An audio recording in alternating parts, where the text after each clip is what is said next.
things that with vulnerability, truth. Oh, sister, I thank you for how plain you are, the way you open up to us. Don't open your demons to me. I don't appreciate it.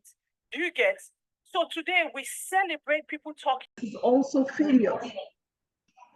So the best way to communicate with teenagers is to let them know you were once there. You were once a teenager. That's one. Another way is this: you need to tell them your story. A lot of times we don't tell these teenagers our stories. We just leave them there. We shout them down.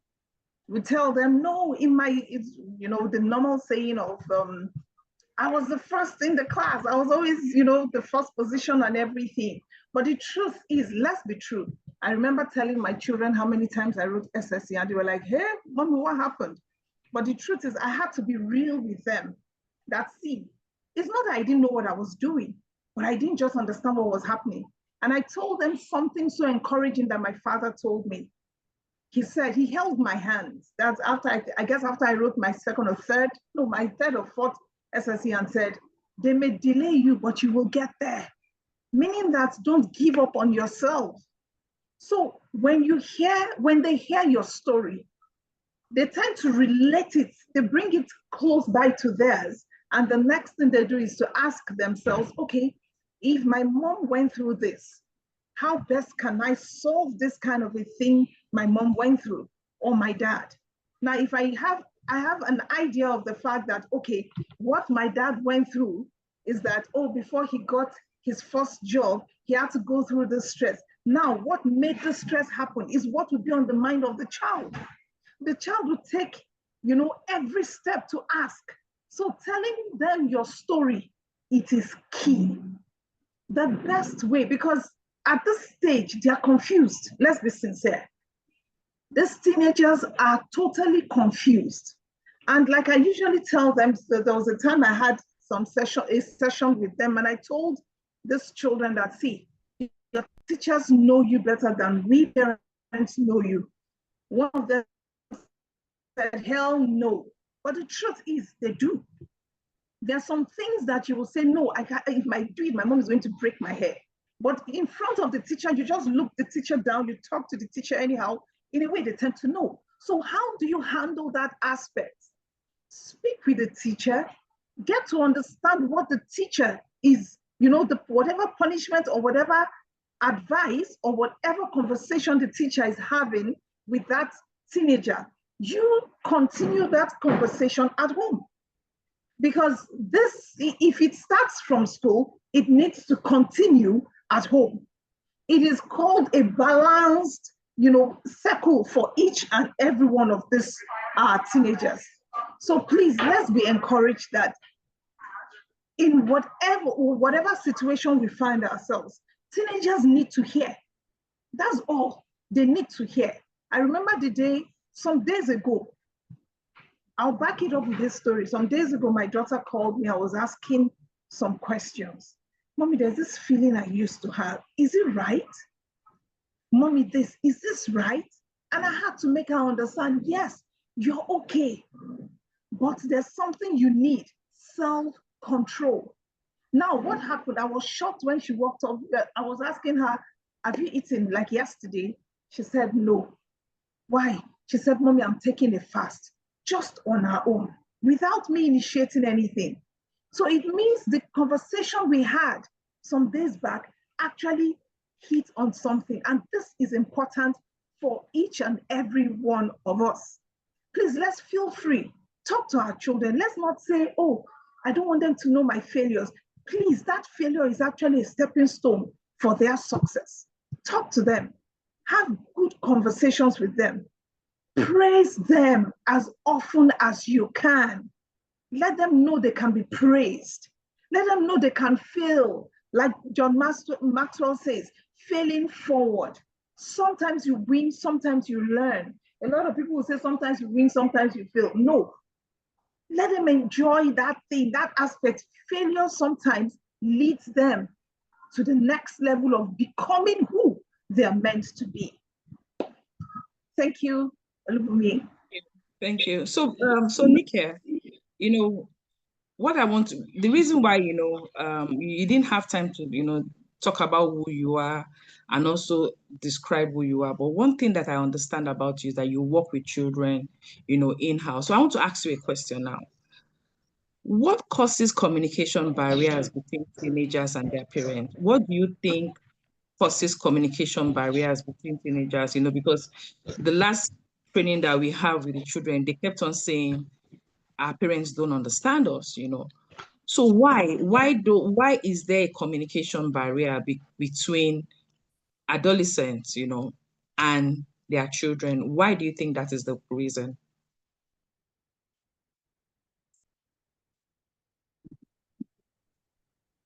Hi everyone, good evening. So this is quite complex, and as Mrs. Bolaji was speaking, I could just see the connecting dots, and I would just cap it up as knowledge, you know. So I envisaged myself having a communication gap with you, right? And so if I have a communication gap with you, it means that there's a knowledge, there's a misunderstanding, there's an information that I do not have or you do not have that is not clearly communicated, So the barrier basically is knowledge. And knowledge of what? Knowledge of the generation that you are raising, knowledge of the times and the seasons, knowledge of the fact that, we hear things like, we hear parents say things like, in my generation, in my time, what my parents did, if I do what and I say to them that no, you are not in their time, and we're not going back to that time. You have to understand the social constructs of your children. You need to understand the Gen Alpha, the Gen Zs. You need to understand their thinking patterns. You need to evolve. You need to be innovative. You cannot stay stuck in, this is my style of parenting. You have to improve. You have to keep understanding what kind of parenting tools. There are tools to parenting, to be sincere. There are tools. What kind of parenting tools am I using? Are they outdated? Do I need to? It's even having a curriculum. We're going to have a training for teenagers, right? And so we're looking at the curriculum and we're saying, okay, the times are shifting. AI is taking over. Things are happening. How do I innovate my curriculum to ensure that it's relevant for these teenagers? So how do I innovate my parenting tool as a parent to ensure that it's relevant for my children? And that's why I said it all stems upon knowledge, like the right knowledge, the right indoctrination, the right values, the right beliefs. Because if you do not do it, social media will do it. If you do not, it's not a vacuum. It's not oh, if I don't do it, then it's going to be left there until I do it. No. If you're not putting in the right parenting tools, if you're not innovative with your parenting methodologies, if you're not using the right values and the right indoctrinations for your home and your family, the streets will teach them, because they are curious. They want to know. They want answers. And as Ms. Bolaji said, stories. Share your stories. Yes, it's important to share your stories, but it's also important to know the mindset. How do they think? How do I enter them? Because that's what working with teenagers, it's taught me that over the years I've been working with university students over the years, a decade now, and I realized that the same principle I used 10 years ago, I cannot use it in 2025. Yeah. Because I want to understand them. I come into their mind.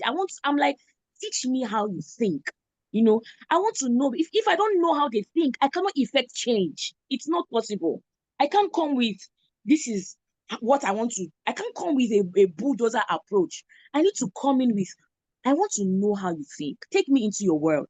Take me to how you think. How do you, and we gist, we laugh. You see them the first time, oh, auntie, this, we talk.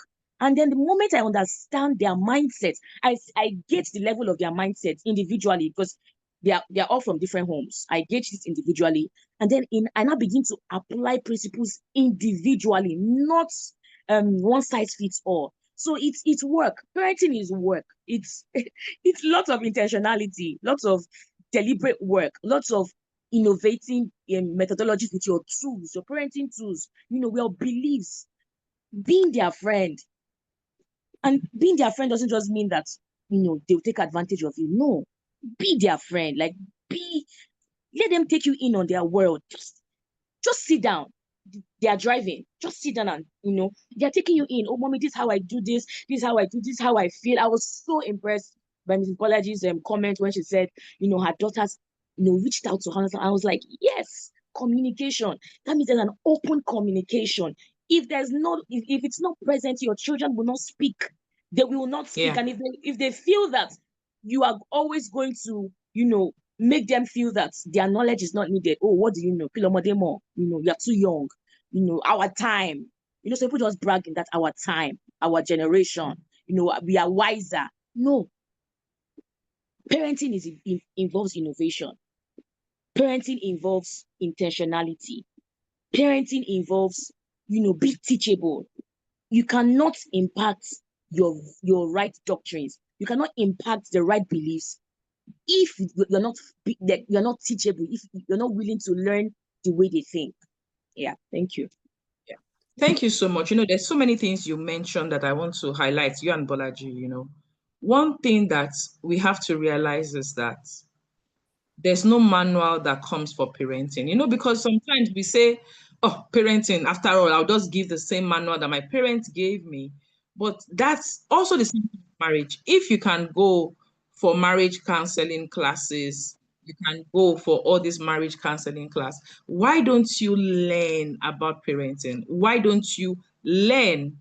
And so before we go into that, I want to discuss something. The last training we had, the last holistic training we had, we mentioned about communication. And one major thing that came across with all the teenagers, I want to re-echo what you guys said, is that a lot of times the parents make assumptions on their behalf. When they were saying that, one of them said the example that my daddy would say, go and cook this. And I'm like, go and cook how? They expect us to give them, because the truth is that teenagers tell you they are adults, right? But they have not really developed into that adulthood. So there's sometimes that you have to now remind yourself that this is a child trying to evolve, right? And I have to really explain. And so they were like, a lot of times their parents assume that they know it. And so they'll say, go and do this thing, as simple as go and wash plates. And they're like, I don't know, I don't understand, explain. And people give them half information, expecting them, to get it out. And so it is what two of you said about intentionality, like communicating intentionally, communicating and speaking clear words. So I want to come into this other understanding of Africa now. We've said all these high and lofty things, but a lot of times we African brag, on our African culture. So is there a dichotomy between the African culture and being an intentional parent? Because a lot of people will be like, I want to still maintain my African culture, my African values. But is there a dichotomy? How do you bridge the gap between being a modern parent and also ensuring, all these disciplines that you have? That's Bolaji. Can you, weigh in on that? How do you bridge the gap between being an African, because we brag about it, I'm an African parent, but also you want to be that intentional parent. How do you go about it?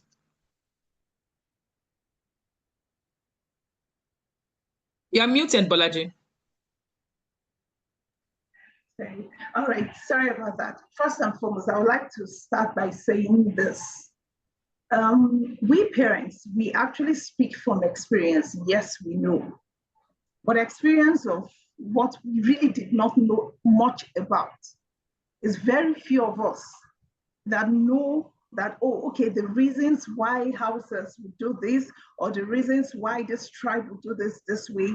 Yes, I understand the dynamics of culture. Now, culture, what is culture? Is a way of life, yes. But that dynamism, when you look deep into it, you ask yourself different questions. Why is this way? a lot of times we've not been able to, we didn't get answers. So we just decided to grow. Okay, I'll give you an example of the person that used the lady that was always giving her husband the other part of the fish and not always giving him the head of the fish. Now it started from her grandmom, and she never knew. The only person she saw doing it was her mom. Number one, she did not ask questions when she was doing. She just felt, just cut it off. Me as a person, I would cut it off from the market because I don't just like it.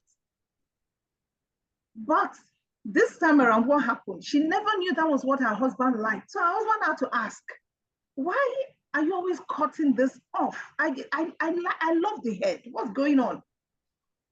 What happened there?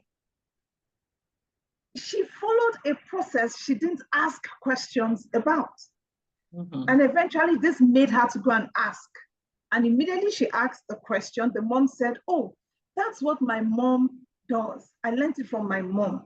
By the time they got to the grandmom, they realized that the grandmom had a small pan. So the saucepan couldn't contain the whole fish. So she had to cut the head off. You can imagine what the husband has been losing because of lack of knowledge, like Olanike said, lack of knowledge. She didn't have that knowledge of the fact that, oh, this is the reason. The best she would have done is to get a bigger pan. So now, yes, what are we looking at? The Western world. This is the way they deal with their children.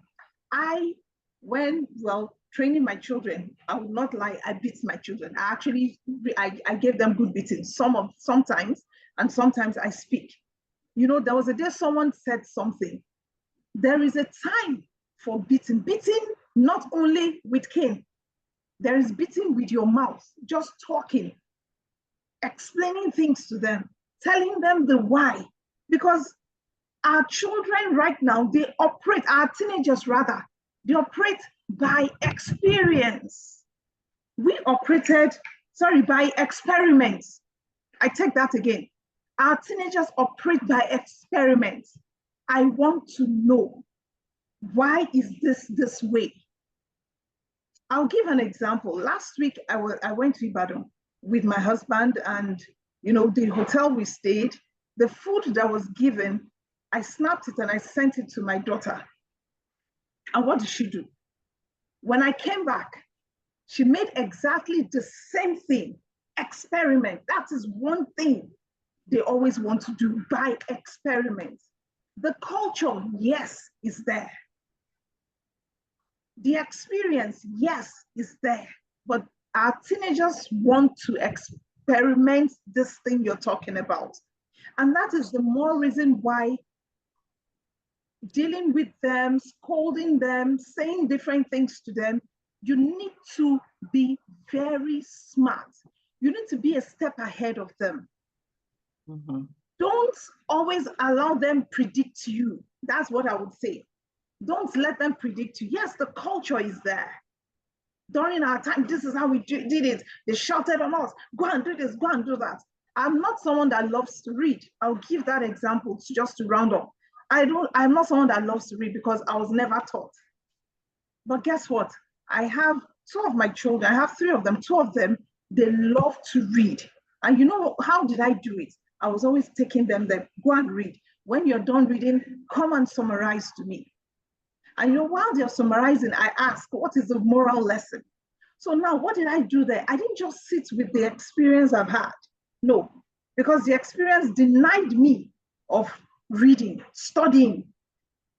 But today, that experience that experiment the children went into, they love to read.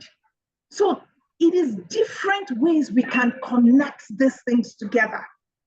Just know that we operate from experience, they operate from experiments. And they would, one part of their experiments, let me tell you, they would come and test you. Let me push this thing to mommy and daddy. Daddy, I have a party out there and this is what I'm planning to do. They just want to try it. Let me push it to them.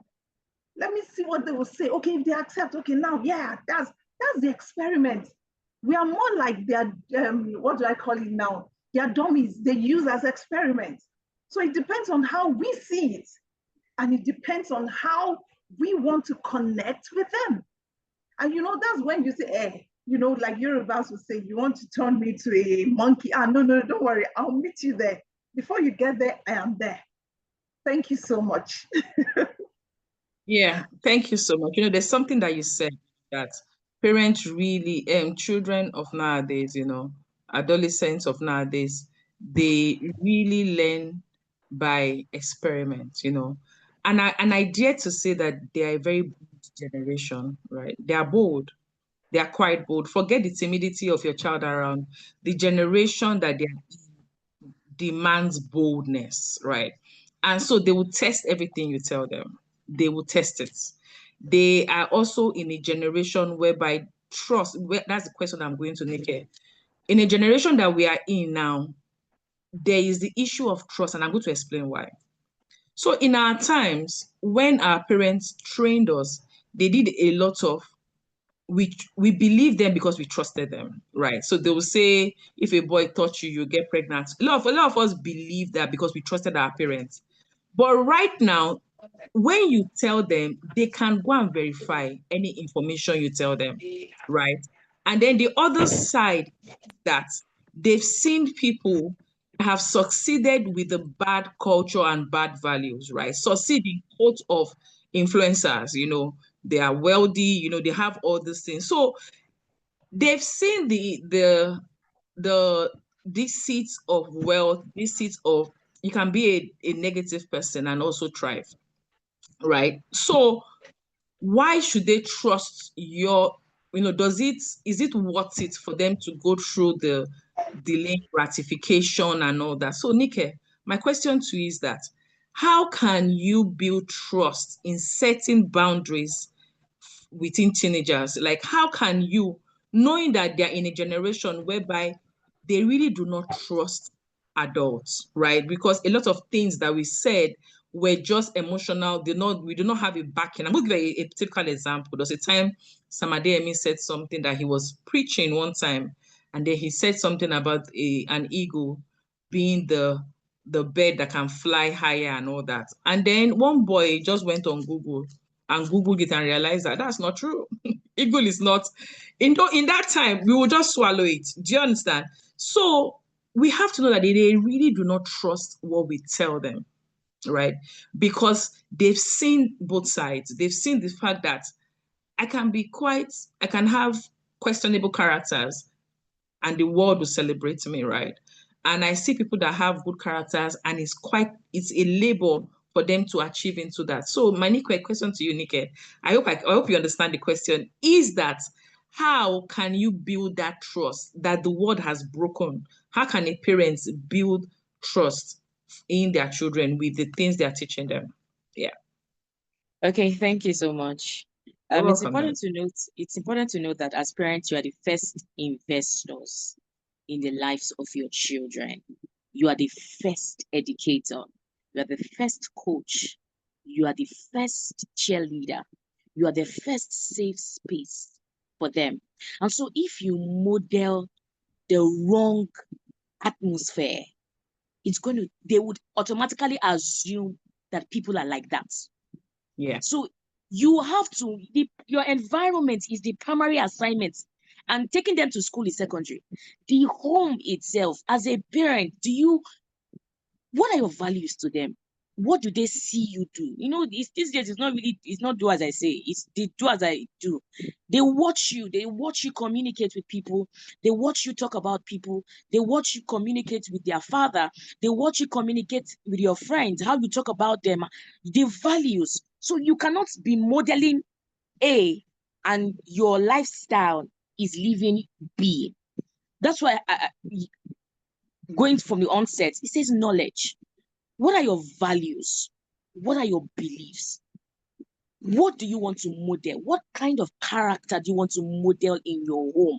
Empathy, open-mindedness, kindness. It stems from the parents. You are the first caregivers. You are the investors. whatever you want to indoctrinate, the values, the mental models of your children, you are the first person to give it to them.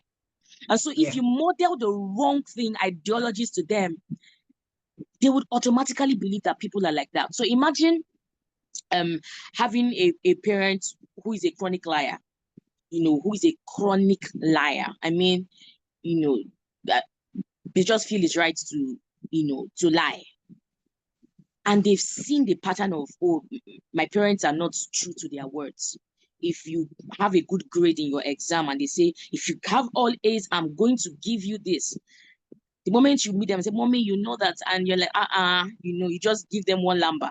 Okay, lamba means lie, actually. So I'm going to be using some so I'm going to be using some slangs just so that, as parents, we understand the Gen Z slangs, So when we say lamba, we're saying, lie. And so, they understand that, oh, their mom is not true to their words. That's a wrong pattern you're modeling for your children. So imagine them going to meet a teacher in school and teacher says, I'm going to give you. They're going to doubt that word. They're going to say, you know what, the person I have at home it's not even modeling the right values. Why would I trust you when the primary assignment where I'm groomed, they're not modeling the right values? And it brings me to a video that I saw on social. I saw actually on I saw on social media, right? So I saw a supermarket, and a supermarket owner. And so I noticed a student walked into the shop, and so he promised students in that environment that if you have a certain grade, you can come to the supermarket and pick anything that you want, And these students, they would walk in boldly. Look at it, he's not their biological parents. He's just encouraging education in that vicinity. And so these teenagers will come into the supermarket with their grades and with their report sheets. And then he will tell them, go and pick anything that you want. He's modeling the right values. Okay. Go on, please, Nike. Okay. So he's modeling the right values. He's modeling the essence, he's giving them the need to continue their education because he knows that there's every tendency for them to say school na scam. There's every tendency to say, you know what, I can actually make it without going to school, which is true. I can, decide to be a Yahoo specialist. I can decide to be, to do something else and still make money. But that's his way of supporting education, supporting the right values, saying to them that, you know what, if you have good grades in your school, come to my supermarket and pick anything you want. It's all on me, and you're going to notice more boys, more young guys, more young teenagers are stepping up to the task. They want to read, they want to have good grades. Now, if their parents did not model that, the teachers, they are also there to model the right, values to the children. Be a safe space to your children. Let them feel safe with you. And I know that some parents will say that, oh, they didn't feel safe with their parents. Some parents don't even have an idea of what a safe space is. You can learn it. You can learn it. You can learn emotional management. You can learn that, everything is not about yelling. I don't have to yell, to communicate with my teenagers. I deal with teenagers a lot, and they keep asking me, what are you saying to them? Why do they easily obey you? Like, what would take some parents, you see some parents calling me, oh, my daughter is doing this, my daughter is doing this, and I automatically know, as Mrs. Balaji said, they want to experiment, they want to explore, and so you cannot use the method of yelling. You cannot yell at them, you cannot shout at them, you cannot use that principle that worked in 1947 or 1999 in 2025. You have to be a safe space to them. In being a safe space to them, you can then effect the right change to them. Thank you. Yeah, absolutely. Yeah. Sorry, Let me mute that for. So please, when you guys come in, please mute so that we can all enjoy today. And so I wanted to echo the two of the three things you guys said. One thing that has been coming over and over again is knowledge. You cannot go on assumptions again. It's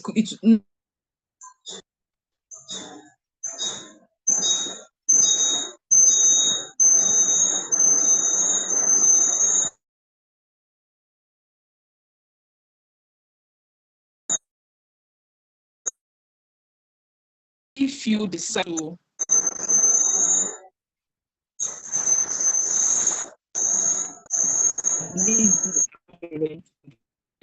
if you decide to be lazy about parenting, it's going to cost you. So that's one thing that has been echoed over and over again. You know, the fact that you cannot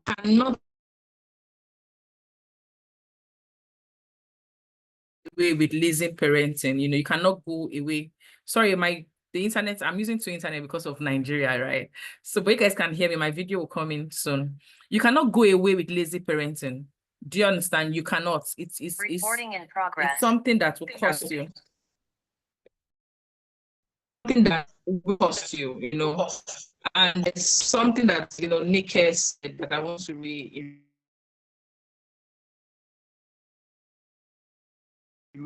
you know, a lot of times we think that people do what you tell them, they actually do what they see, right? Learning by imitation goes a longer way by learning by, you know, what you say, you know. So if you want to, whatever skill you want to imbibe in your children, be that person. So I was season that I had to work with, you know, some children that are dealing with deep mental health issues, really deep, high level of depression. I'll come to you in a bit. It's high level of depression, right? And I realized I could, for every time I was training the child, I had to take different sessions from the parents. Because I was telling the parent that for your child to be this involved in this extent of mental issues, you need work, you have work to be done, right? And so a lot of times, our adolescents, our teenagers, whatever they are struggling with, if we want to be honest with ourselves, we need to look in the mirror. You know, that Michael Jackson song, right? I'm talking to the man in the mirror. You need to look at yourself. In progress. So read and really, you know, and you know, have the conversation. We'll get to your question, you to just write a question, and we'll get to you, please. I love the fact that you're in your hand. I really appreciate that. So going on, I want to do something quite interesting today. There's something Nika did. You know, one thing about Nika is that you guys know how she deals with children a lot. She deals a lot with children. She has, I used to call her Madame with raw data. She has a raw data of what the children are doing now. You know, she works with NYC students. She goes by herself, volunteering by herself to public schools to talk to these children with her own money, with her own finance. Okay, I want Anthology to say John Mark also watch people. And that's why I brought this whole thing to talk. So I want to ask us, can you give us practical issues teenagers are dealing with? Let's get count ins. What are they dealing with?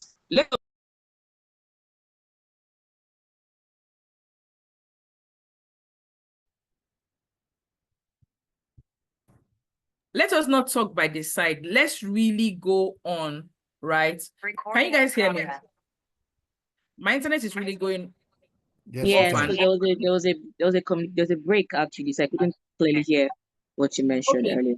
So what I want to ask you is, Nick, is that can we discuss real life examples of what exactly, give me examples, real life examples of what are they going through? You know, you gave an example of Lamba. A lot of us, I didn't know Lamba before you spoke about it, right? So what are the real issues that teenagers are struggling? I know you go to the inner land, you go to public schools, you talk to them with your own finance and all that. And give me examples, you know, one or two, then Bolaji will chip in again. What are their issues? What do you think their issues are? You know, list Okay, them. so before proceeding, when I say sope per, you say per, that's what's running now. So when you just say sope per, and then you just see them as adults, you just say per. So Okay. it's funny So because paper, right?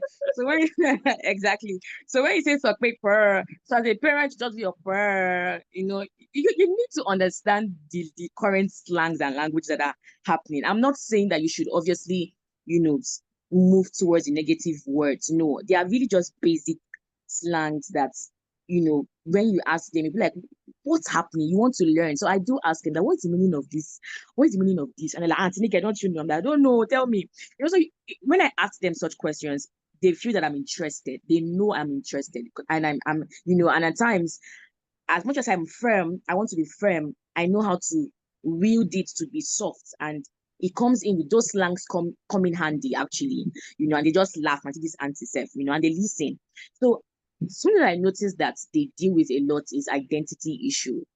They have a lot of identity issues, across even the male gender and the female gender, because I've interviewed both male and female genders in various schools, and I realized that it's an identity issue.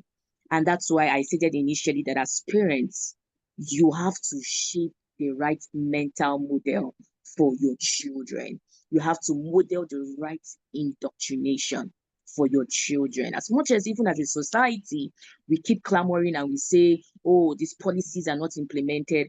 Go and look at the family institution. How is the family institution of a society? I was recently doing a study on Singapore as a nation, and I was fascinated. I was fascinated by how they moved from a third world country to a first world country. I mean, I saw the systematic processes, I saw the policies, I saw the climate, the green climate, the educational infrastructures. I saw the values, how they were modeling the right values, to their nation. So they sat down as leaders and said to themselves, we want to have the right values. We want to have a transparent and accountable system. We want to have the right beliefs. And gradually, they moved from a third world to a first world. Now bring it back to us as a nation and as an individual. Okay, so I'm seeing a question. Sorry, I'm going to continue. Yeah, please. I wanted to bring your attention to that. It said identity issues. Is that in terms of gender or sexual orientation? Both, actually. So when you say gender identity and sexual orientation, they are both interwoven, right? Yeah. So you look at, they are interwoven. So gender identity, so it's even not even just the gender identity, but their holistic identity, spiritual identity, emotional identity, the mindset. What kind of mindset and framework do you want to frame into their mind? What kind of belief system? Look at it. We are all a product of the kind of mental models that we have. We view life based on our beliefs. We view life based on our values. You get? So if, for instance, I see someone, asking me, I enter a vehicle now and I see the person speaking a kind of funny phonetics, and the person is saying, oh, sorry, I'm just coming from Cambodia and I have $100 and I want to change it. Automatically, I know that's 419. I know that this is 419 and they want to carry me. So it then begins to shape my next line of action, right? Some other person will just say, I want to help them.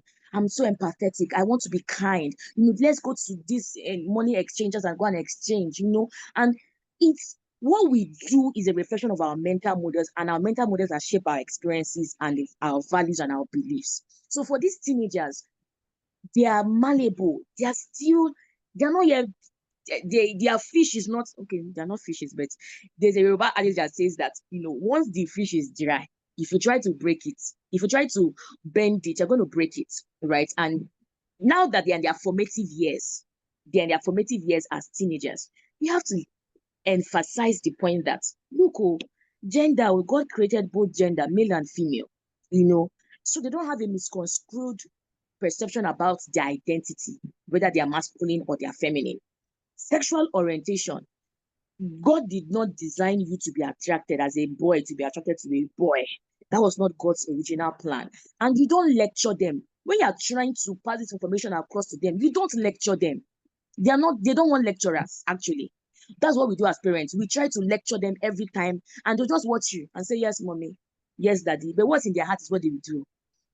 And so when I work with them, first and foremost, I sit down in the middle and I tell them, let's form a circle. So when we form a circle, I then say to them, my first, what's up? What's happening? Jamisi. That Jamisi means gist me. Let me in on your life. What's happening? Who is the guy that is asking you out? And now, who is the person that you're attracted to in this class? Like, who do you like? Before you know it, they're pointing. This guy, this person, they're already talking. The atmosphere is calm. I already know what's happening. And then I began to ask a particular girl who is in GS3 at the moment. I said to her that because I tried to make it warm, relative, with gist, we talk before I put in values. And so I asked, I said, why do you have a boyfriend as a GS3 student? I need to know. And at times they know what you want to say. They already know that you want to judge them. So how do I come in? I come in with the guy gives you attention, right? Just me, I know that feeling.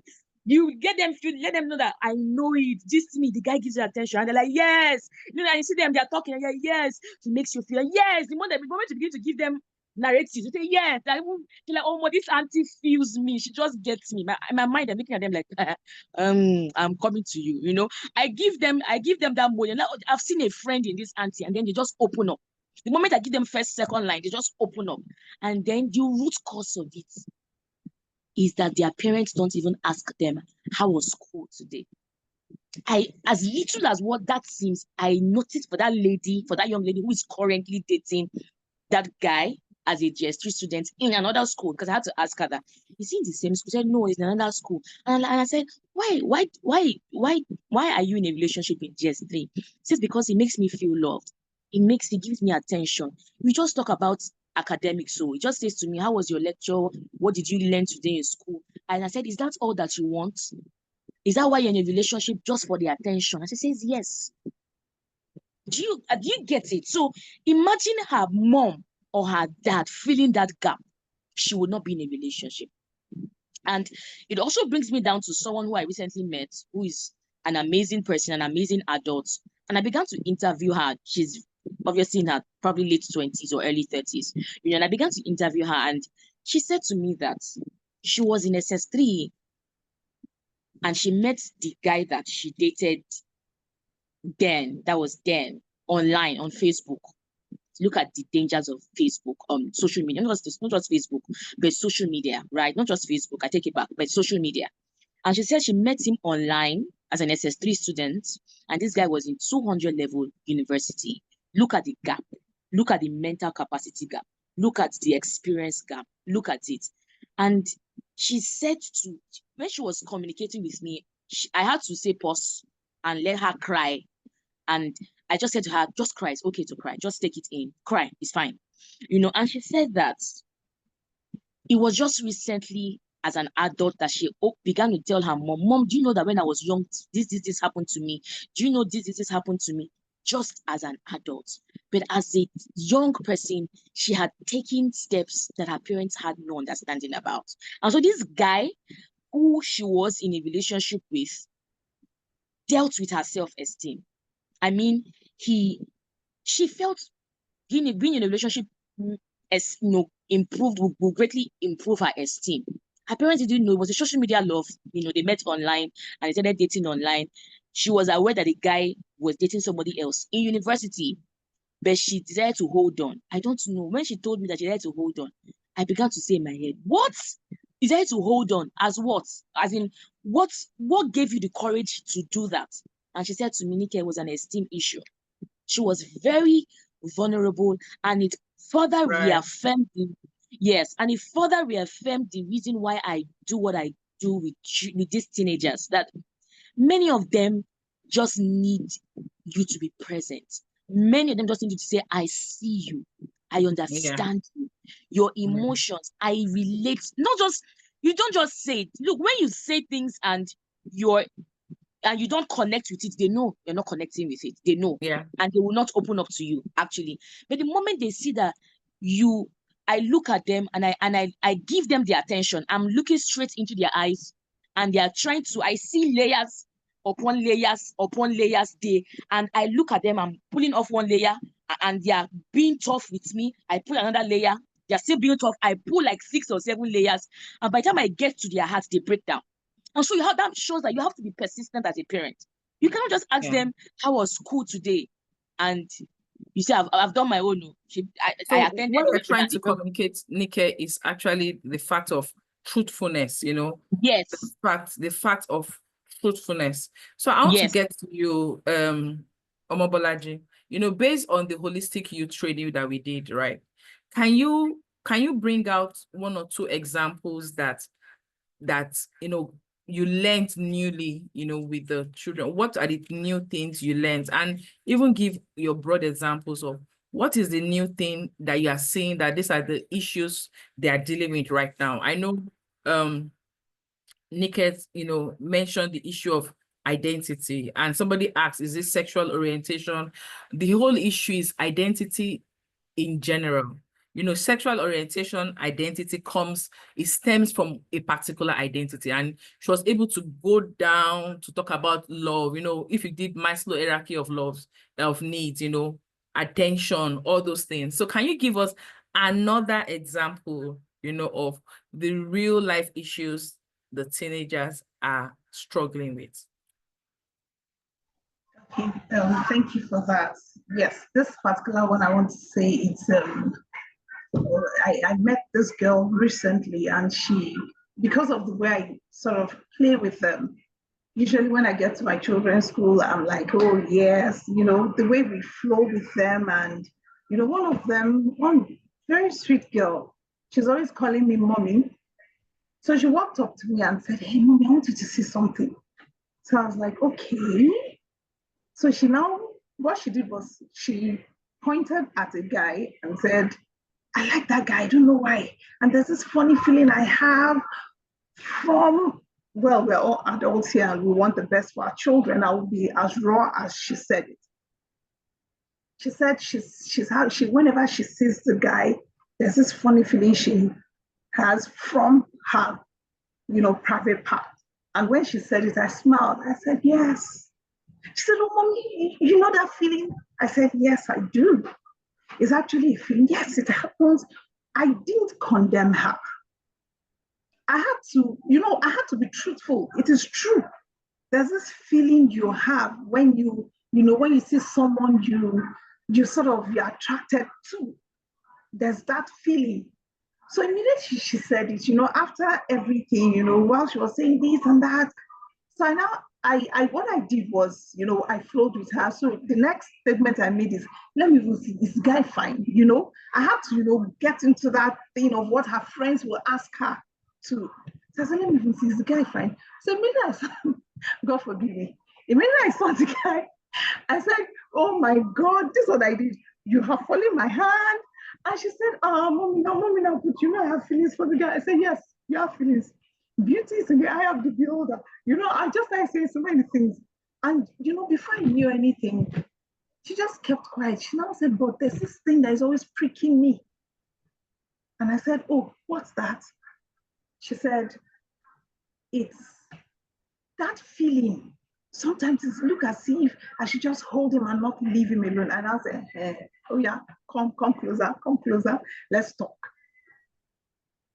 And with this experience, any parent I see and I speak with, I tend to tell them, what do you discuss with your child? What do you say to them? Like we talked about the other time, theirs is experimental. We've been working with experience. There's this guy, this happened here, that happened there. So for that alone, for you to have that understanding, there is a feeling somewhere. You need to align with that feeling. Don't condemn them. We parents, at least, we can say something that is true. There's a feeling somewhere. And that feeling, like I used to say, is like a gaga feeling. In the brain, is there. Oh my God, I just feel like. And you know what I did? I went to the extent of explaining further to her. I said, there's this thing I experienced some time ago with a senior friend. I just went to her house to see her, and the guy that she was dating at that point, left. So when they both went out, and I guess that was the first time she kissed the guy. So I was inside. I was actually reading a book. So she came in. I noticed she didn't say any. I noticed I didn't hear anything. She didn't even. There was no sound in the room. But the only thing is, I just turned, and by the time I turned, now we ladies, you know what we do now. We are like, that kind of a feeling. So I explained that feeling to that my adopted baby in school, in my daughter's school. And by the time I was done explaining that feeling and everything, she said, it's true, it's true, it's true, it's true. They're actually looking for someone that understands where they are at the moment, not where they're going to be. Where they are at that moment, that's what they're actually looking for. And it is very essential we say the truth. Yeah. We are truthful to them because it's important. By the time you're done telling them the truth, they would have said everything to you. They wouldn't remember they actually said what they said. Yeah. And just like Olanike said, when you come down to their level, understand their words, understand their slangs. When they say some things, okay, for example, my daughter was saying something of recent that there was a slang they were using at a point. They noticed that some other students, every other student started using it. One of the teachers now told them, that's your slang, you need to change it. And I said, teacher is even encouraging you people to change slangs again. And I was like, no, they're just trying to make us feel unique in our own space. And I was like, oh, really? I picked that again. There are some things they want to hear. There was a day we were driving. I was driving, my daughters were in the car. And my daughter was just changing the stations. She just wanted to dance. So I said, okay, my normal self will play a gospel song. And I knew they were not in the mood for that gospel thing. Children can be funny, and we just need to allow them sometimes to know where they are at that moment so that we can get a way to bring them out from that space. And immediately, while I was still driving, she was just changing. So all of a sudden they got to, I don't know most of these their songs. She just got to a point, and the next we say, hey, oh, she was just like that. And I was like, okay. So the next thing I did was I started doing that. I was going with her, and she was like, hey, mommy's also joining us. Hey, that's joy from inside. I flowed with it. Why? You need to meet them where they are. Don't bring them out forcefully. If you bring them out forcefully, they'll go back into it. Yeah. Meet them there. And when we meet them there, it leads us to another thing. We're able to see the danger signs around them at that point. And before we can even see the danger signs, the funny thing is when you meet them at that point, they will be the one to start telling you those danger signs. And when you go too deep into this thing, it's not too good. And you're like, oh, yes. You sit with them as a coach. Don't give them the answers. Let that thing come out from them. Let it come out. And while it's coming out, you know where to work on. You know where to hit on. Yeah, and so thank if you. that way, it will work well. Thank you. Thank you. I want to read a question and a comment. I think it looks like a question and a comment together. He said, I think because teenage years is a formative stage, it is time, it is a time that they struggle, that they struggle with. Sorry, my laptop is going low, so I have to do that. So she said that this is a stage that they struggle with, getting to their identity and working, with their identity. This is somebody I want to read, that, and which is yes. So everything that we are saying is that we understand that the teenagers are going through a formative growth, and that's why we are here. But the conversation we are having is that the model that we use, that we were trained with, we have to update the models because they are living in a different generation. Do you understand? So we are aware that they are changing. We are aware that, they are growing and they are trying to build their identity. So what we are doing, like what Bolaji said, and what Nike has been re-echoing, is like a coach. But if the coach is not knowledgeable, and if the coach is somebody that is very presumptuous, how do you coach somebody? How do you really coach? That's why we are here. Do you understand? Because that teenage years, that preteen years, and going to what Rosie said, if the teenage years are formative years, what would you call the preteen years? The truth now is that the teenagers and the preteen years, they've collapsed, right? So a child of 9-year-old is a child of 13-year-olds our time, right? So those ages, they've collapsed because of modernization, information, and there's a surge of information, right? Before you guys came in, I said that a lot of people will say they gatekeep what their children do by not giving them social media access. But I'm telling you, if you don't give your child social media access, your child's friend in school has social media access. So automatically your child is on the internet. Whether you give them the phone, my own kids know, I have to tell them, see, this internet I'm giving you, I'm just giving you because I have to give you. So just understand that me too, I'm struggling with giving it to you, but I realize that I need to give it to you. Then gatekeep what you're listening to. Make them realize that I trust you and trust them in making this. So what we do is that we do not put them close by and let them make their decisions in our presence, right? And then see how they navigate out of the decisions they've made or the pitfalls that they've made. But if we are trying to protect them a lot, we are not equipping them with the right skills that they need to engage other people outside, right? Because they need a lot of pushback. The teenagers of right now need a lot of pushback because the level of at which sin, let me use the word sin, and harassment is encroaching on them is at a speed that you cannot imagine, right? The devil is after our children, whether we like it or not. We can pretend that they're not after them, but they're catching them young. They're Disney informations, the sexual orientation informations, the high level of somebody was talking about, I listened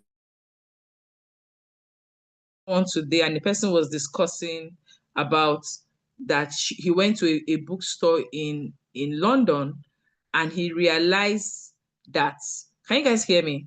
And he realized that in London right now, he wanted to buy a Bible. He only saw Old King James, but in all the aisles, he saw how to become a witch, how to become a sorcerer. Today of now, right? So the access to the information they have, and the information they have. In your time, you were afraid of witch and witchcraft. In their own time, they're teaching them how to embrace. So the modernization and the information that they have is way above our pay grade. Let's be sincere. So this webinar is coming to let us realize as parents is that we are ill-equipped. We have to go and get information. That's one thing Nike and Bolaji is explaining. You have to realize that I lack enough information, I do not have enough insight, I do not have enough information to be able to channel and be the right coach for my children. So taking that humble high, right? And then coming from that level up, educating yourself, don't go with the assumption that, I parent them, so therefore I would know them. So the second question that moves into the other question I want to ask, is it important for parents, and I'm going to throw it to Bolaji, is it important for parents to know the love languages and the personality and the career orientation of their children? How important is that in helping the children navigate, their lives and their seasons? It's very, very, very, very, very, very, very, very, very important. You know your child's love language. Let me tell you something that has helped me over the years with my children. At least to an extent, I know them so well that when they get to school and this, I'm speaking with their teachers will be like, so you know that this is what they do. And I'm like, yes. Know your child to that level whereby your child will be so, so comfortable to say, my mom knows, my dad knows that this is me, but he or she is encouraging me out of being like this. An example, I used to be a very shy person. My first daughter also, I noticed, has that thing in me, in her too. And what did I do? And because of that thing she has in her, she was being bullied in primary school. But by the time she would react to the bullying, she actually slapped a child. And why? I was like, sorry, she's looking at me and smiling at what I'm saying. She said, Mommy, why are you using my example? You know, my children don't like it. That's why I've not used their examples a lot. They want me, don't use my example here, you know. Please go on, please. All right. So, you know, when she did that, I walked up to her and I was asking, I tried asking, so what happened? You know, while she was talking, so I didn't know, I just reacted. And I was like, oh, you just reacted. Why? But I spoke to you already. If you don't like something, you try to.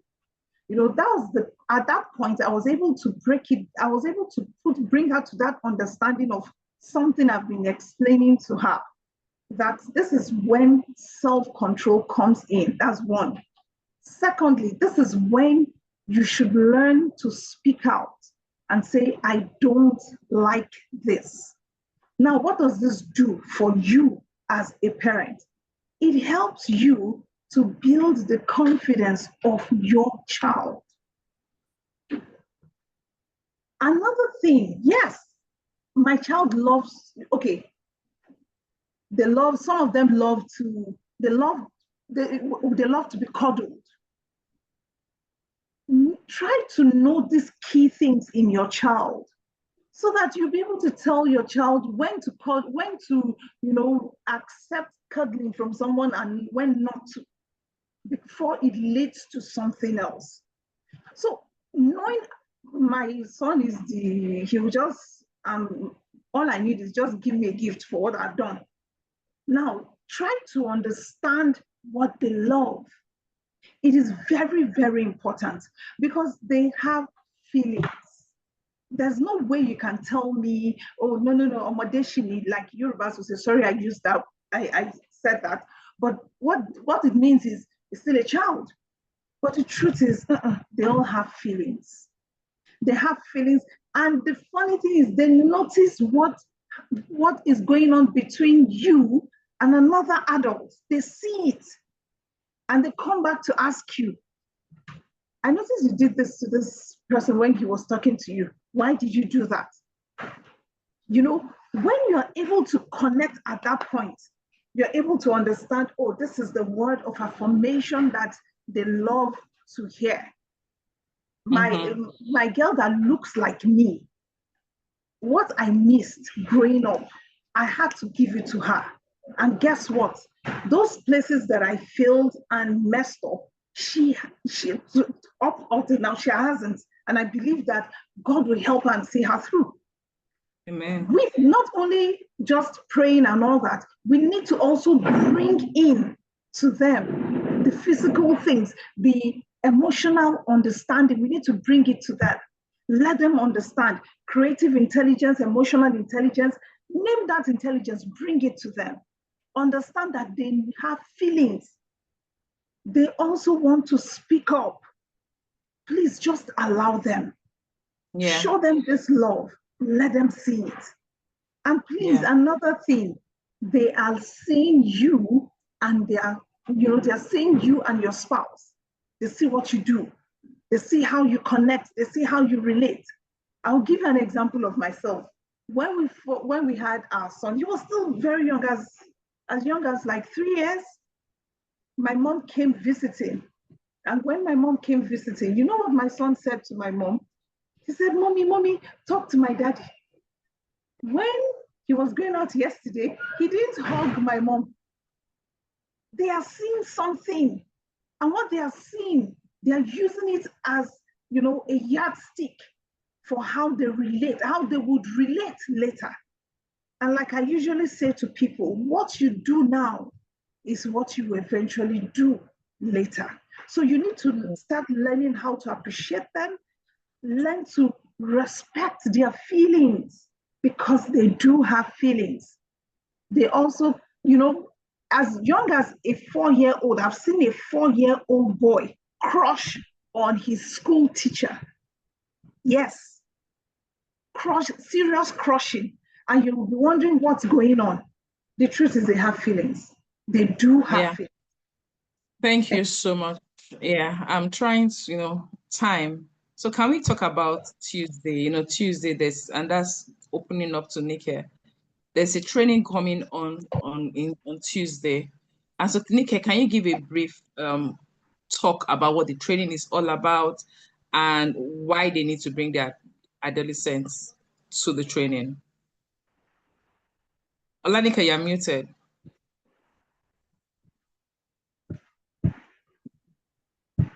Okay, thank you so much.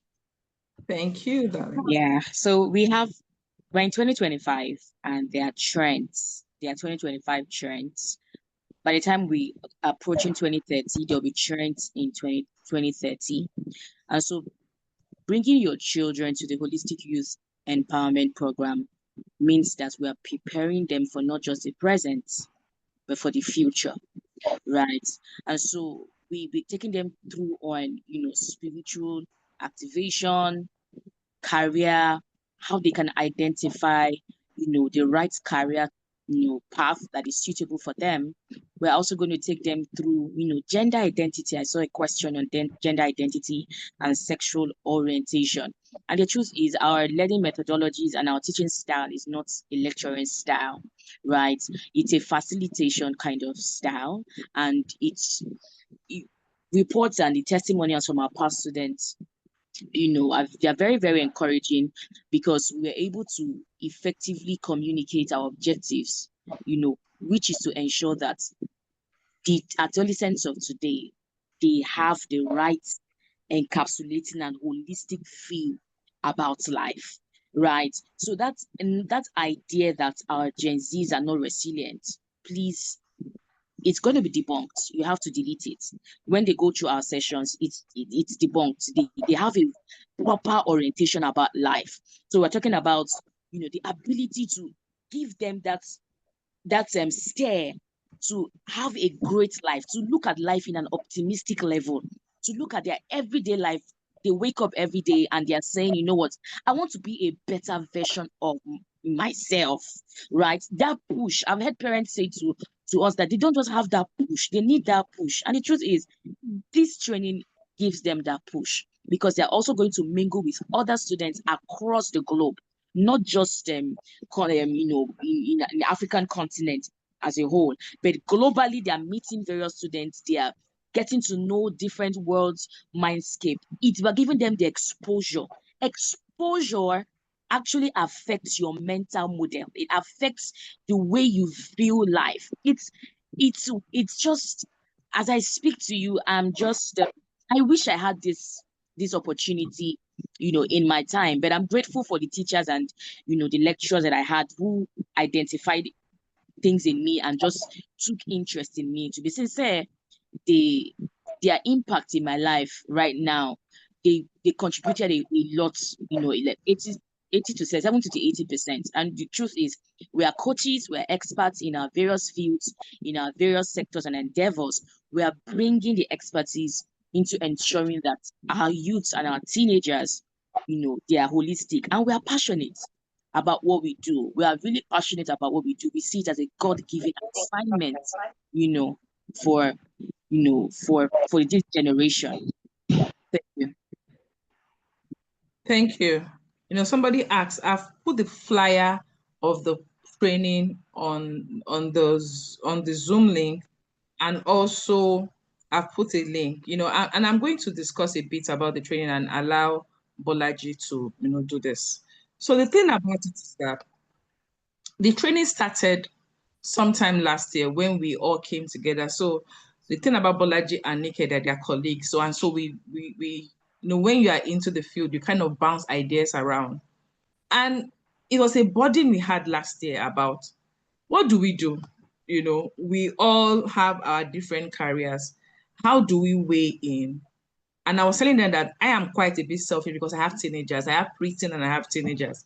And I wanted a space whereby I can trust the right people to educate them, right? And share the right information, right? So so many things that Nick said is that they'll be taught career development, you know, how to choose their careers, how to understand. Though we taught emotional intelligence, and the emotional intelligence class was actually very fun because they were.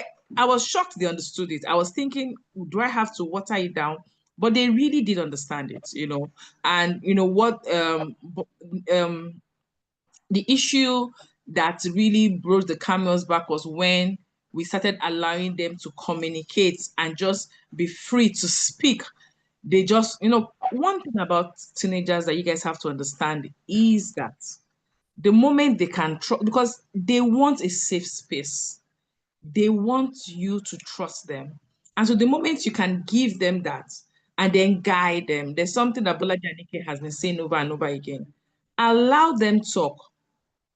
Do you know the trick? You don't like, let me give you people something. So I was doing something today, and my daughter came to ask me and said, Mommy, can I, is it, you know, she knows me that how she can manipulate me. She asked me, is it in the Bible to do this?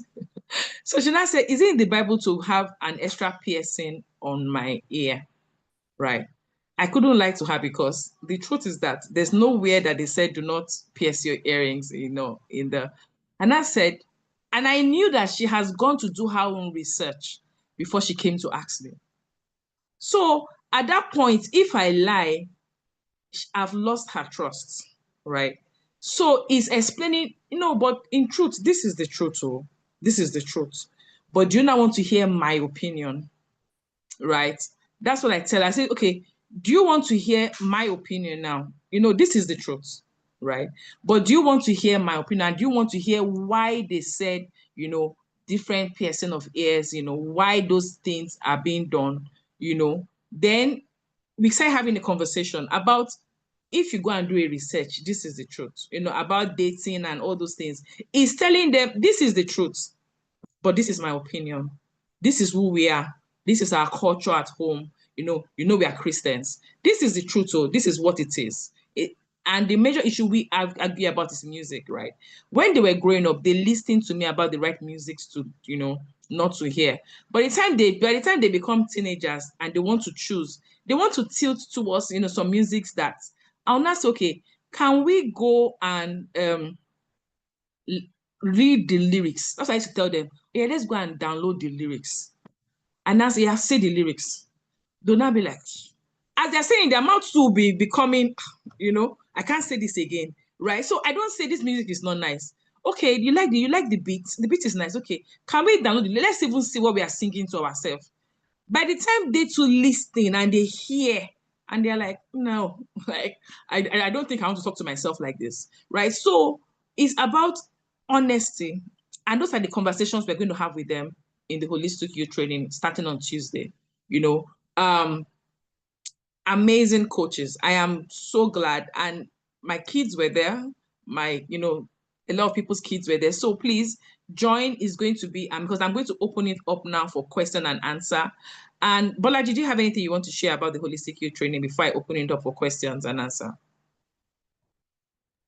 All right. The basic theme I want to add to it is the fact that it is not only we adults that we need to be self-aware or to know how to relate with someone that has another personality that is different from ours.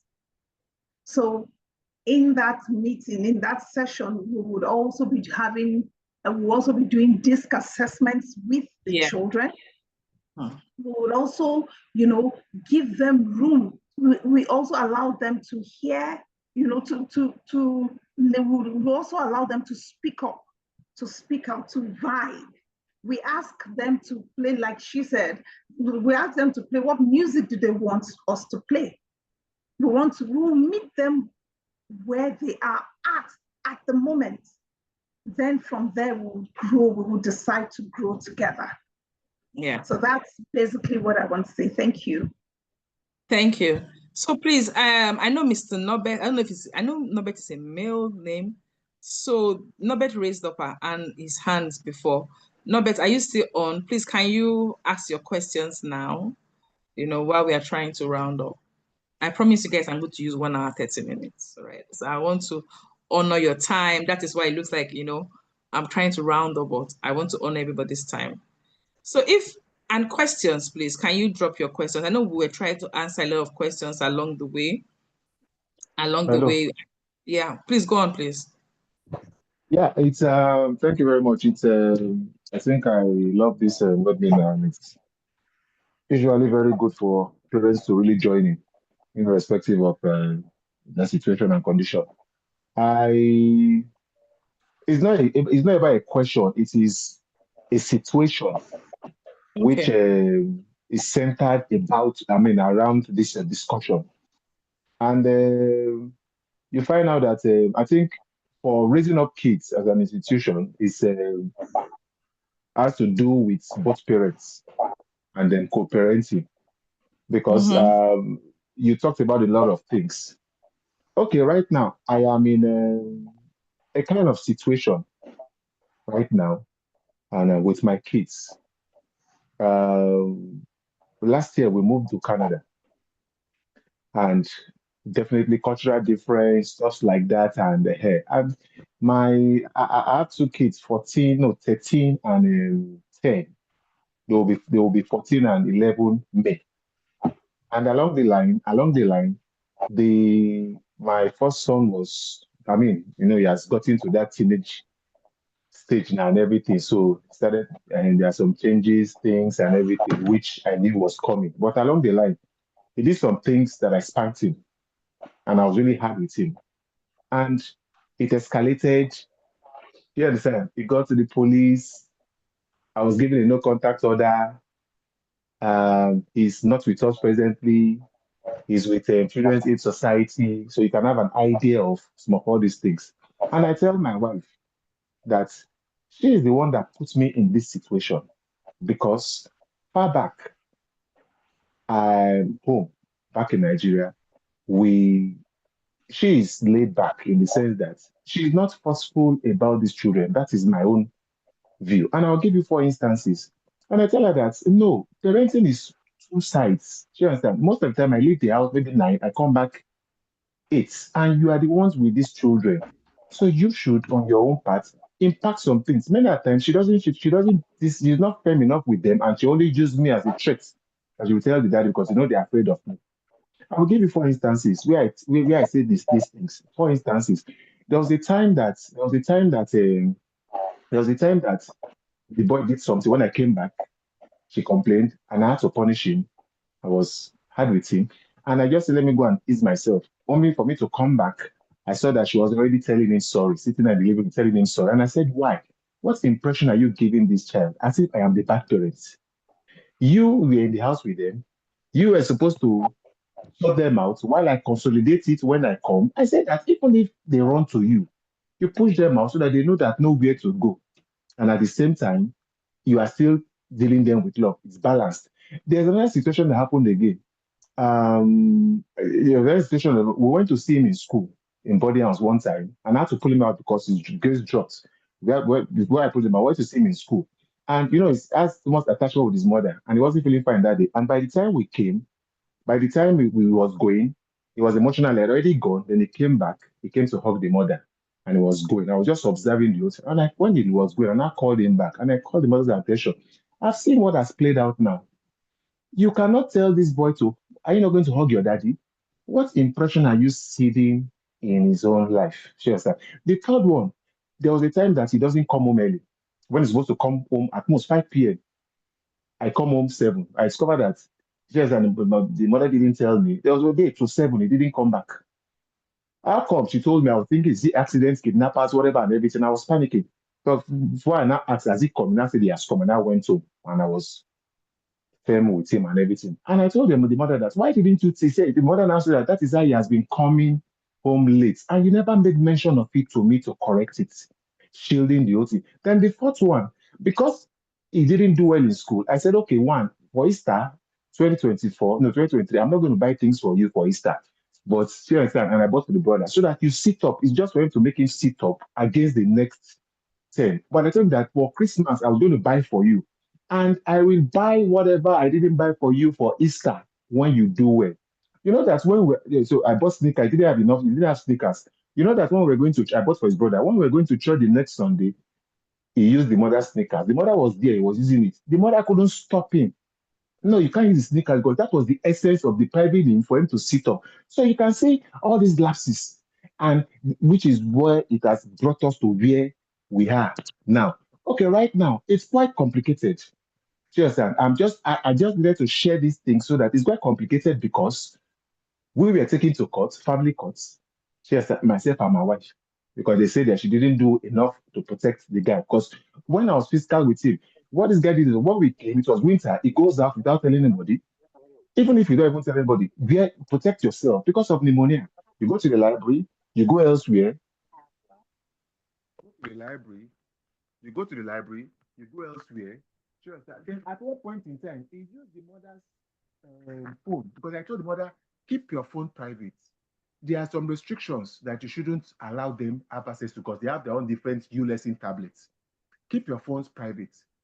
I will not discover that he has installed Temu on his mother's phone, inputted his credit details.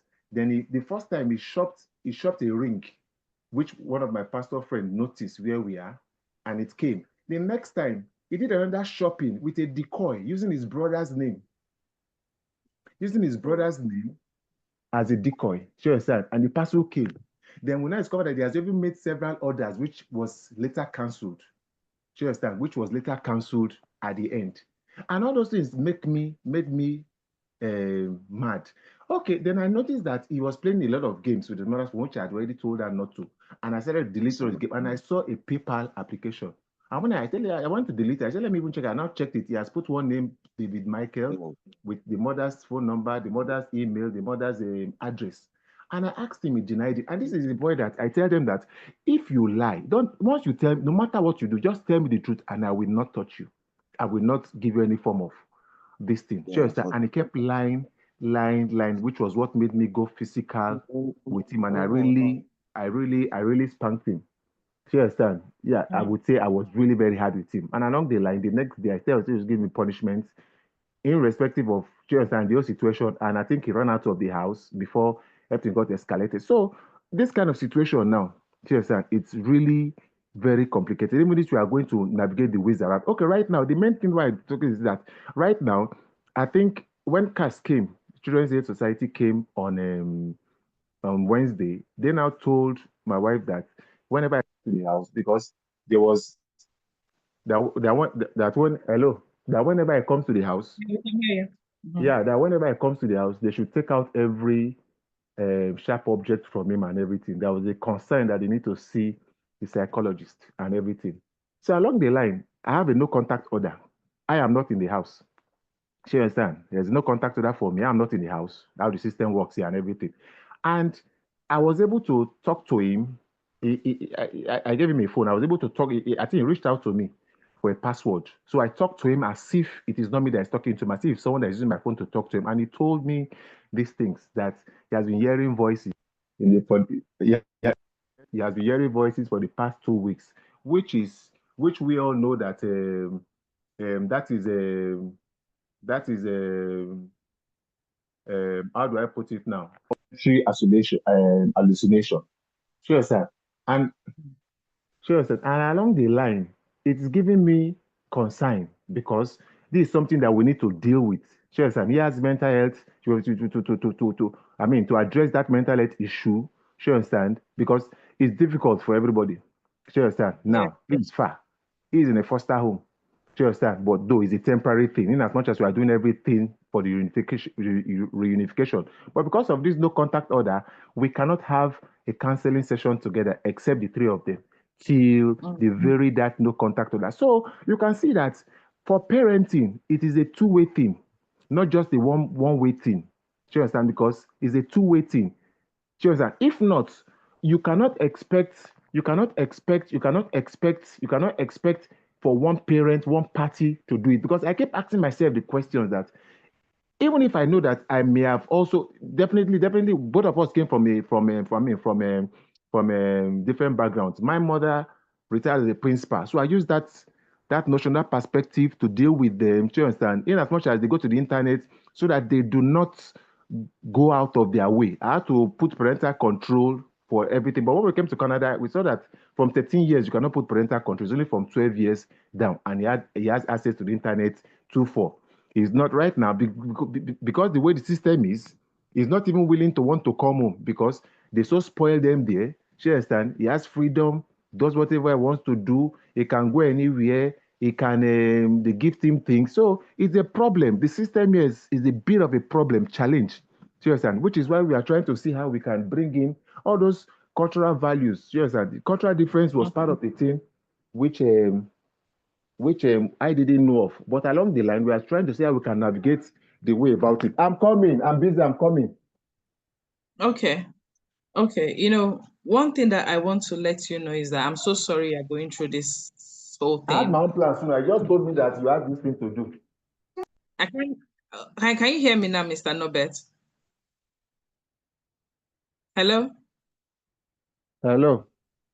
Hello, can you hear me now? Yes, I can hear you. So I want to say that I'm so sorry you had to go through all this, And one thing that I want to say, before I weigh in and also allow my colleagues to weigh in, and I know Tolulope, I would jump in is that I want to apologize for everything you've gone through, and I also want to let you know that you are going through a traumatic season. And why I'm saying that is that if you understand that I'm going through a traumatic season, you'll be kind to yourself while you are looking for ways to improve, right? So I'm sorry you had to go through this, and I'm sure sure that this whole experience is a huge culture shock, for you. But having said that, I will just put in two or three together so that if you can truly hear me, because now we're looking at how to deal with this issue, right? If you can truly and honestly hear me, Mr. Norbert, the first thing is that the blame, you started by and one thing about, I'm going to go back to scriptures now, when Adam and Eve, when they sinned, and then Jesus Christ came to meet them and say, what happened? Is it not the wife that you gave me? You understand? If you approach this issue with blame, you will not get the answer, right? There's a part whereby you have to accept the responsibility. And that's what we mentioned earlier, that we cannot raise our children the way we were raised. We cannot. It is a luxury we cannot afford. We cannot afford to make that mistake. You will lose them, right? So now the deed has been done. What I would advise you to do is humble yourself as a father, which is quite difficult to tell an African man, and apologize truly to your son, like sincerely. But you have to see where you were wrong to apologize, right? We have to normalize actually apologizing. Why are you apologizing? Because the method you use, somebody mentioned something about beating. We think beating is a way of raising kids. It's actually not. And I can tell you categorically, I have two children. My husband and I has never before beat them before. But we have so many disciplinary rules that we use. So many. But raising our hands to beat them, they've never experienced it before. Except when they were babies, that you just do, tap their hand and say stop. But by the time they start growing to a particular age, we realize that that model will not work again. So what I want you to do, and after that, I can call you and we have a conversation, is first of all, stop blaming your wife, right? Remove the blame, apologize to your wife, right? And apologize to your son, right? And then start being your son's friend.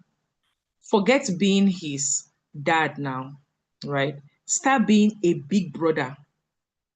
Start accepting the fact, because the society that he's in has told him so many things about you, right? So those are the two things I want to do. So many things I want to say, but I would have to, talk to you. Maybe I can, if you have my number, we will call and I would weigh in and have conversations with you, right? And discuss. There's so many things I can list here that I don't want to talk about now because I don't want to open up a lot of can of worms.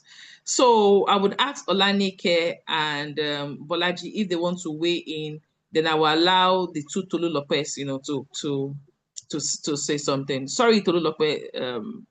Sorry, your hands have been up since. Okay, let me just allow the Tolulope. The first one. I think there was a Tolulope. I can't remember the son name. Is it the same Tolulope? Ajayi. Yeah, no, before Ajayi, one of the Tolulope hands was up. But Tolulope Ajayi, Hello? please. Yes, please go on. Hello? Yes, yes, yes. Please go on, ma'am. Oh, good evening. Thank you so much for the opportunity to weigh in. And Mr. Herbert, is it Herbert or Hubert? Norbert. Norbert, Norbert. I'm so sorry. And just like the hostess said earlier, I feel sorry for the situation you've found yourself. And you know what? I don't think I can even say much more to what the hostess already mentioned in terms of rebuilding that relationship. A lot of things have happened. I'm a social worker in the United Kingdom, and I can understand what you're going through. I mean, if I have the opportunity to talk to you, I will gladly talk to you. But what I want to say to you is you need to engage with the system, right? A lot of things have happened in terms of the preparation you give to the children. How did they respond to it when you were moving into into Canada? What was their outlook to it? Did you have all this conversation with them and your wife and all of that? But unfortunately, some of us, we don't see that far. I think the excitement of just moving abroad, catches up with us, that we don't go down to the nitty-gritty and look at the cultural differences and the cultural shock and how it will impact our parenting, our children, and how we're going to manage all of that. So there's a lot that you have said here. And and I don't want to just dish out advices to you. It has to come from within. But the starting point is engaging so that you don't lose your son. That boy is precious. It's precious in the sight of God, and it's precious in the sight of you as a father and the primary caregiver. You need to work, just like she has advised, you need to work on your relationship with your wife. You need to work on your relationship with your son. You cannot afford to lose that son. That boy, you cannot afford to lose him, because God has taken you to that place for a purpose, and you need to do everything within your power to work with everyone to make sure he comes back into the system with you and you all live together, and go and achieve whatever it is that God has, taken you to Canada to achieve. Okay? Thank you. Thank you so much. You have a soothing voice. I don't know you, but your voice is so soothing. Your voice is nice. So Tolulope Ajayi, I saw your hand was up. Do you want to weigh in? Hi, everyone. I just wanted to say she has the first Tolulope has said what I wanted to say. I just wanted to tell him, because I'm also a social worker in the UK and I work with children's services. I just wanted to tell him to try and engage with services and try and be a bit humble, be receptive to some of the things that they will be telling him, and if he will be engaging in parenting courses and all others.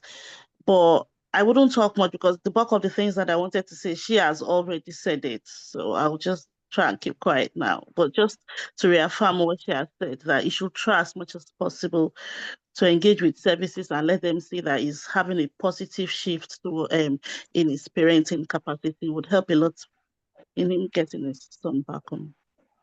Thank you. Thank you so much. Thank you. Thank you, guys. Thank you so much. One thing that we've been re-echoing is that, especially as Africans, right? I'm telling you, one of the tricks is that you have to be humble. Parenting, we cannot go with the parenting that our parents taught us. We can't. It won't work with them. It won't work. Hello, sorry, can I chip in? Yes, please. Who Yeah, is I have, yes, Norbert. I am humble and I have done a lot of parenting courses and I've registered for more and I'm even having a counseling session in person presently. Oh, nice. So I've done a lot. I've done anger management. I've done advanced parenting skills. I've done parenting 101. And I'm having a private counseling again. And I've registered for more. That's So so I'm working amazing. on that. Yeah, that's so amazing, you know. And that's brilliant. Everybody said that's brilliant. And so we apologize for the trauma you are experiencing at home. It's quite traumatic. And I think you and your wife too have to realize that this is a traumatic experience that have happened to you and understand that, because that's one thing about trauma. Trauma hides, it sneaks in. You won't understand that this thing happened to you. Then years later, you will have to deal with something So else I'm again. going to take it from inside. So please, apologize for that. Any other question before we leave? Any other person? Do anybody have any other questions or suggestions or comments? Yes. Any question, any comments? I saw Bolaji. Are you unmuted? Do you want to weigh in or you were just unmuted? Then we round up. Okay, what I just want to say is, Mr. Norbert, don't look at it as though everyone is saying you have to be humble, you have to be this, you have to be that. The truth is we have something we are aiming at. And what is that thing? We want to get back our son. It is ours now because we have all heard about it. And I believe we all will join him, to pray that God will, just come into the situation and make something great happen. And the second thing I would want to say is, please, one thing you really need to do, because I can hear it deep, it's so deep in your voice, please forgive yourself. That's one thing I want you to do. When you forgive yourself, you might feel, oh, what am I forgiving myself for? But just sit back and think deep. You will see the reason, the need, why you need to forgive yourself. That's one. Then secondly, you are the priest of your home. Just stay there. You own it. Just stay there. Yes, sometimes, oh, she didn't follow what I said, or the child didn't listen, or I didn't understand. The priest of the home, please just stay there. That's where you will function well. When you have that deep understanding, you will function well there. So by the time you've forgiven yourself, you've taken yourself away from that place of guilt, pain, shame, name it. When you're done taking yourself away from there, you see things will start falling back into its place. How? You see your son in you. That's what will start happening. You would see, oh, okay, this is what I've done, this is what I've not done, or this is what the mistake he made. He was not supposed to do this. You will see all those things and things will start working well just to save our time. And I believe that with the help of, the two health workers we have here and the host, good things will come out of this. And just like one of I think Tolu Lokwe said, she said, and this too shall pass. Yes, it will. Yeah. Thank you. Thank you so much. Thank you so much, everyone. And thank you for the two Tolu Lokwe. It's interesting. The two of you are social workers, both in UK. So it's good to have you all. Thank you all for coming. Hello. Yes, please. Hi. My name is Cecilia Adu, and I came quite late, but I heard the situation with Mr. Norbert. But I'm going to say this. I'm so sorry he's found himself in that situation, but there is something that is very important. I know even though if you find yourself abroad, everywhere there are forces that are involved. Apart from him doing those things which has been advised, he needs to engage seriously in prayers. Even if you are abroad, I tell you, the evil forces at work here, they're different. And you have to be careful when bringing up children, and it actually takes the grace of God, and it involves a whole lot of prayer. So apart from him doing all those things, he really needs to pray about those things, like the case of hallucinations. I know what they usually do is after some time, they're very often very fast to introduce children to medications. And one has to be very careful, because that's usually the norm at times in most places. Once the child, they said anybody, even the adults are undergoing hallucinations, they introduce medications. That's all times, in most cases, that's what they do. So at times, as a Christian and as a father, it just like him and his wife need to come together and actually pray about it. And as well, like other people have advised, work with the system. Thank you. Yeah. Thank you so much, Tokumbo. Thank you, because I wanted to round up with that. You mentioned about, the issue your son is going.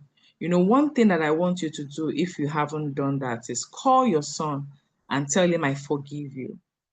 Because you think you are the only one that went through trauma. Your child is, because most of these things, trauma is an open door for demonic oppression. Let's go spiritual now. Because that's my job. I'm a mental health specialist, but I'm actually a Christian mental health specialist. And I will tell you guys why. I've schooled, and I realized that a lot of the examples that a lot of things they give you is new age, right? So I'm going to explain something to you, Mr. Norbert. And the truth is that the reason why your child is experiencing it is that you would think for a son to call the hospital, the police, and report his son, your child too is going through an immense traumatic experience, right? And one thing that would help him is to know that his father forgave him. So as simple as picking up the phone and telling your son, do you know what? I forgive you, I love you. You get, I forgive you, I love you, while you are praying. That's why I said, and forgive your wife. You might say you're not offended with her, but all these underlying things are what will happen. So calling your son and letting him know that, do you know what? I forgive you. I made a mistake, right? This won't have happened. I forgive you. I work with it. Then start praying and then start doing everything you need to do. But why I didn't want to jump into that suggestion Tokumbo gave is that there are a lot of reorientation we need in our mind, when dealing with these things before we now enter into the realm of prayer and then get our mind clear. Okay, so any last words? Yes, he should also ask his son to forgive him. Yes, he should ask his son to forgive him. Yeah, he Yes, should. I have. Hello, hello. I have done that, but the thing is that there's a no contact order, so I'm not supposed to speak with him, be with him. So it makes it very difficult. Okay, but in your heart, But have you? no. I have to 100%. Okay, good. Perfect. This will pass. So, any last words from everybody? And Mr. Nobe, thank you so much for being vulnerable with us and sharing all these things with us. We understand God bless you for the vulnerability. Any last words with anyone before we close? Bolaji and Nick here.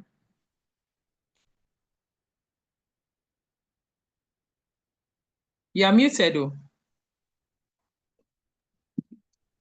Thank you. Okay, so we're looking forward to having your children register for the next cohort, of the Holistic Youth Empowerment program. And we've seen various cases of youths and teenagers grapple with such effects and in the society, and we've seen a tremendous impact in their outlook and their mind. So another thing I was going to say to parents also is that make memories with your children while you can. make memories with them, go out with them, spend time with them, get to know your children. As I stated before, that you are the first investor in your children before anyone. Any value, any belief, any mindset that you want to impact in them, it starts with you. You have to embrace such values, you have to embrace such beliefs before you are able to impact it to them. Sit down and write your values. What kind of values do I want to have as a parent? What kind of values do I want to have for my children? And take the right knowledge, take the right steps towards having it. So I look forward to seeing you and seeing your kids basically at the next cohort. Thank you. Thank you. Thank you. Thank you. So, we said we're going to spend 1 hour, 30 minutes. But now just entered and we shoot our time. I really apologize for that. I really apologize for taking close to another 30 minutes of your time. I hope when next we call you guys, you'll be there, and I hope you had a good time. So thank you all for joining. Please enroll your children. They're going to have an absolutely amazing time. All professionals on this platform, we need to collectively call on the government to create functional children's services in Nigeria. Oh, yes. Yes, yes. I think Nigeria, we need to do better. Okay, then. Bye. Bye. Bye, guys. God bless you.